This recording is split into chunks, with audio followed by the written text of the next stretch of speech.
कि चंदा चोर कहां मिलेंगे? बीजेपी के दफ्तर में।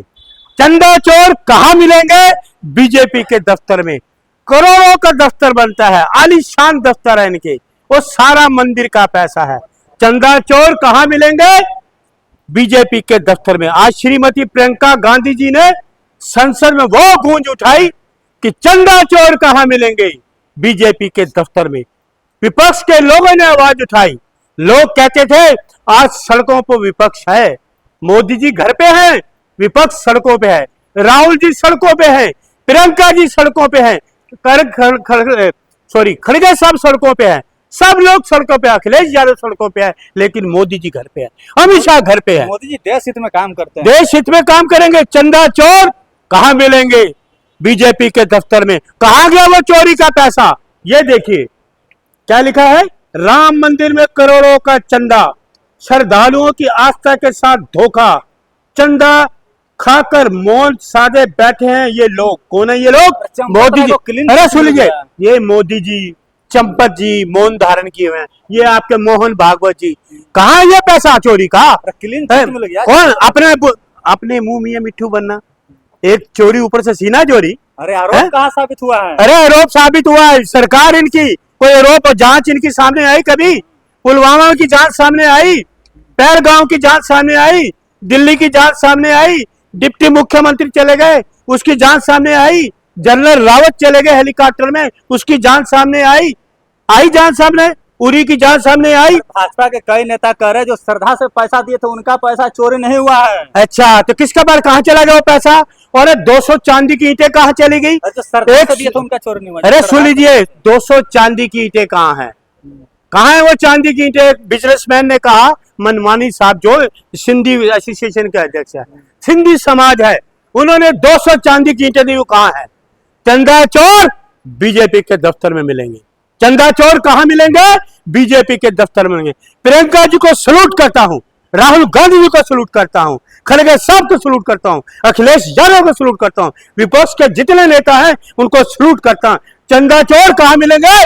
बीजेपी के दफ्तर में। आलीशान दफ्तर बने हुए इनके, करोड़ों रुपए लगे हुए, करोड़ों रुपए से आलीशान दफ्तर बने, गैर कानूनी तरीके। कह रही है कि विपक्ष जो है युवाओं को भड़का रही है। बीजेपी, इनका वो नाश होने वाला है। आज देश जाग चुका है, राहुल गांधी जी ने देश को जगा दिया है, प्रियंका जी ने देश को जगा दिया है कि ये चंदा चोर है, ये देश को बेचने वाले लोग हैं, ये देशद्रोही लोग हैं, ये नफरत फैलाने वाले लोग हैं, भ्रम फैलाने वाले लोग हैं, गुमराह करने वाले लोग हैं। महंगाई पे बात नहीं करेंगे, बेरोजगारी पे बात नहीं करेंगे। ये चंदा चोर कहां मिलेंगे? बीजेपी के दफ्तर में। आज पूरे देश में ये नारा गूंज रहा है। पूरे देश में बात करने वाली भाजपा, राष्ट्र हित में भाजपा बात करती हो, आप देशद्रोही कह रहे हैं। मैं कह रहा हूँ राष्ट्र में उन्होंने आज तक कोई बात ही नहीं करी। 46 जवान शहीद हो गए पुलवामा में, ये राष्ट्र की बात है?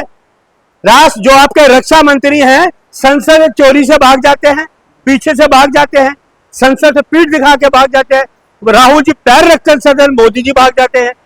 मोदी जी सामना नहीं कर सकते राहुल गांधी जी का। ये जिसका फोटो लिए है और ये सनातनियों, ये चोर है, चंदा चोर, चंदा चोर। सनातनियों कहा इनकी सनातनी? कुंभ में लोग मर गए, 100 रुपए का कफन नहीं डाल सके, ये सनातनी कहते हैं। मंदिर ये टूट गए दिल्ली में झंडे मराल में, कहा थी इनकी सनातनी? काशी के इतना मंदिर तोड़ दिया पुराने, कहा थी इनकी सनातनी? मंदिर बनाया। अरे जो तोड़ दिया उसकी बात करो, करोड़ों पुराने मंदिर तोड़ दिया उसकी बात करो, कहा थे इनके सनातनी? उसी में तो चोरी की। सुन लो, राम, मोदी जी राम को नहीं लाए, राम मोदी को लाए हैं। और जो मंदिर बना है, आपको मैं गुमराह मत होइए, सुप्रीम कोर्ट के आदेश से बना मंदिर। और आपको मैं और भी बता दूं, अगर मंदिर का ताला खोला था तो आदरणीय स्वर्गीय श्री राजीव गांधी जी ने। क्यों नहीं ये बात बोलते हैं? राहुल जी तो बोल रहे हैं, अब यूको का मामला उठाया। अरे ये सरकार है, प्यार तोड़ रहे हो हमारी एनएसयू के लोग। राहुल जी ये क्यों नहीं बोलते हैं कि बाबरी मस्जिद का ताला हमारे पिताजी स्वर्गीय राजीव गांधी ने खोला? क्यों नहीं बोलते? अरे कौन बोलते? सारे बोलते हैं, क्यों नहीं बोलते? दुनिया जानती है। सुन लीजिए मेरी बात, हम मंदिर की बात कर रहे हैं, मैं बाबरी मस्जिद की बात ही नहीं कर रहा। आप एक बात सुनिए, जो ये कहते हैं मोदी जी, ये कहते हैं युवकों के लिए लाठी तोड़ा सब। हमारी NSUI, national student union of India, Indian youth Congress, Delhi Congress, Congress party के लोग, ये गेट से बाहर पुलिस बाहर नहीं निकलने देती। आंसू गैस के गोले दागे हैं उनपे, लाठियां मारी हैं, पानी को बछारे किए हैं, केस डाले गए। तो ये क्या वजह है? ये है। पत्थर बरसाइएगा तो क्या करेगी पुलिस? कौन पत्थर बचाएगा? आप लोग पत्थर तुम बरसाए- लाठी मारोगे? किसने पत्थर बचाया? अरे ये यूथ कांग्रेस है। एनएसओ ये पीठ पे आंसू गैस के गोले खाती है, गोली खाती है, लाठी खाती है, पत्थर नहीं मारती। पुलिस ये वाले पत्थर वाले, ये पुलिस वाले नफरत कह वाले, रहे हैं कि आप लोग भड़का रहे थे युवाओं को आंदोलन। भड़काने वाले तो नफरत वाले, ये सत्ता में बैठे हुए हैं। नफरत फैलाने वाले तो सत्ता में बैठे हुए हैं। मोदी जी सत्ता में है ना, नफरत फैलाने वाले लोग हैं ये, समझ गए? ये नफरत फैलाने वाले लोग हैं। इसलिए चंदा चोर कहाँ मिलेंगे? बीजेपी के दफ्तर में। चंदा चोर कहाँ मिलेंगे? बीजेपी के दफ्तर में। प्रियंका जी सैल्यूट है, राहुल गांधी जी सैल्यूट है, अखिलेश यादव जी सैल्यूट है, पूरे ओपोजिशन लीडर को सैल्यूट है। संसद में जाते हैं मोदी जी भाग जाते हैं, थर थर कांपते हैं मोदी जी, अमित शाह थर थर कांपते हैं। 56 इंच का छाती है, डरेंगे वो? अरे सुन ले पत्रकार महोदय, इस देश में 56 इंच का सीना किसी का नहीं है। चैलेंज मेरा, मोदी जी का किसी का नहीं है। मोदी जी का है बोल। आप इंची टेप दूं, नाप के लाओगे? चप्पल पहनने वाला प्लेन में बैठा कभी देखा है? मोदी जी ने वीडियो शेयर करा है कि चप्पल वाला व्यक्ति मेरे 8,000 के करोड़ के प्लेन में बैठा है? अरे आपके कन्हैया कुमार खुद हवाई चप्पल पहन के बैठ गए हैं। तो अच्छी बात है, अच्छी बात है। हम कहते हैं क्योंकि इन्होंने महंगाई दूर नहीं करी, गरीबी बढ़ती जा रही है, बेरोजगारी बढ़ती जा रही है, इस पर बात नहीं करेंगे, महंगाई पे बात नहीं करेंगे। सुन लिए 12 साल में एक 10 पैसे भी किसी चीज में इन्होंने कम करे। जो महिलाएं हैं, हमारे घर की महिलाएं पहले 1 किलो दाल लाती थी, अब 250 ग्राम दाल लाती हैं।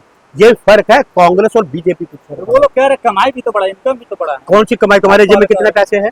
बैंक बैलेंस है 15 लाख आ गया। ये झूठ बोलने वाला देश का प्रधानमंत्री, ये झूठ बोलने वाला, सबसे झूठ बोलने वाला देश का ये पहला प्रधानमंत्री होगा जो जेल जाएगा। जय हिंद। नरेंद्र मोदी